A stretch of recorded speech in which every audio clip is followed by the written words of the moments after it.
So I've come here to talk about social permaculture, applying the permaculture design and principles to our invisible structures.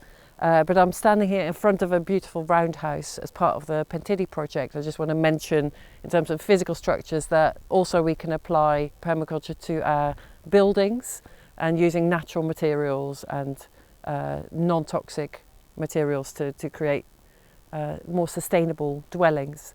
But the use of this building, the function, is as a gathering place. So it's here to bring people together, to do ceremonies. It links to the green burial site that is also on this land as a way of bringing ceremony and gatherings, having places for people to gather, to be reflective and to celebrate.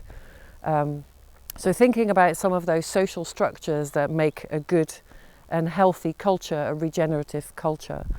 And so the design process can be used to help design things like events or even educational events like courses. I use it a lot to design my workshops and my teaching.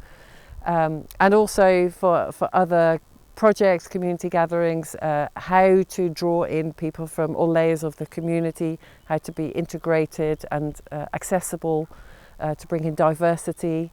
But also to think about, often with physical projects, actually the thing that makes it most hard to implement is if we do it alone, is our internal blocks and challenges.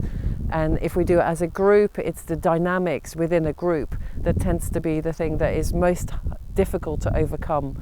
So we can use permaculture design and some of the tools that we're using to conduct really healthy meetings, to make sure all voices are heard, or people are cared for, that everybody's feeling the best they can be in that moment so they can contribute and get really good results.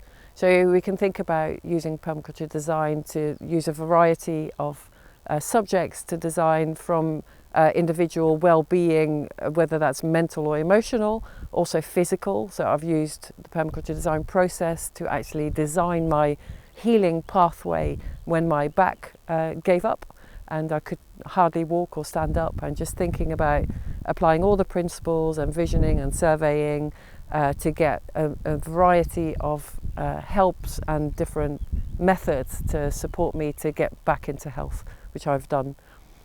So that's on an individual level, and as a group we can use the process also to create really good projects and create communities.